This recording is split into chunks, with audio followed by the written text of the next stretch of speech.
Hello guys, আসসালামু আলাইকুম। আশা করি সবাই ভালো আছেন। তো আজকে একটা সমস্যা নিয়ে আর কি আপনাদের সামনে আসলাম।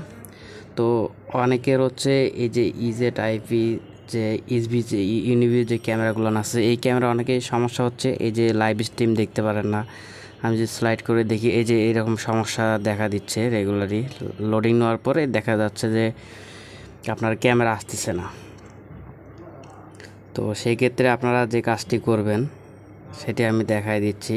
আর দেখেন ক্যামেরাটা লোডিং নিচ্ছে বাট কোনো কাজ করতেছে না।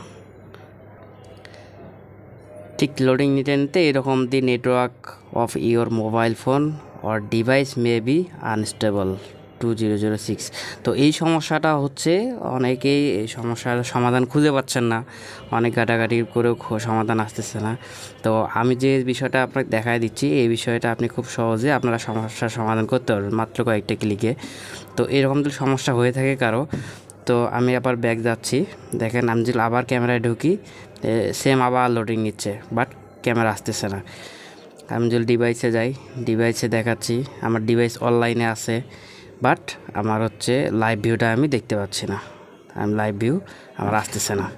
তো যে কাজটি করবেন, এইভাবে আপনি এই যে থ্রি ডট যে লাইন আছে এখানে ক্লিক করবেন, করে আপনি চলে আসবেন ডিভাইসে।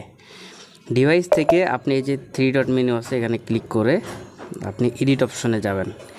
এডিটে যাওয়ার পরে এখানে দেখবেন যে আপনার প্রোটোকল 3 দেওয়া আছে, স্ট্রিমিং মিডিয়া প্রোটোকল। এটা প্রোটোকল 3 দেওয়া আছে, এখানে ক্লিক করলে দেখতে পাবেন হচ্ছে কয়েকটা প্রোটোকল আছে, ডিফল্ট আছে।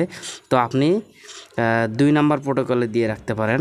আর এছাড়া 2 নাম্বার প্রোটোকল দিলে আমারটা চলে আসতেছে, আপনারটা এমন হতে পারে 3 নাম্বার প্রোটোকলে দিলেও চলে আসতে পারে, অথবা ডিফল্টে চলে আসতে পারে।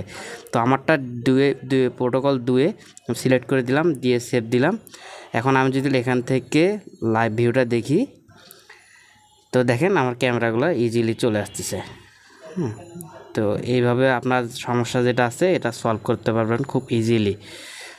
এখন যদি আমি এখান থেকে বের হই, বের হয়ে সরাসরি আবার যদি আমি চলে যাই আমার ক্যামেরাতে, তো দেখেন খুব সুন্দরভাবে কিন্তু আমার ক্যামেরাটা চলে আসছে। এই যে 4টা ক্যামেরা যদি ভিউ করি, দেখেন 4টা ক্যামেরা সুন্দরভাবে চলে আসছে। তো ভিডিওটা ভালো লাগলে অবশ্যই চ্যানেলটা সাবস্ক্রাইব করবেন, ভিডিওতে একটা লাইক দিবেন। নতুন নতুন ভিডিও পাবেন ইনশাআল্লাহ। আল্লাহ হাফেজ।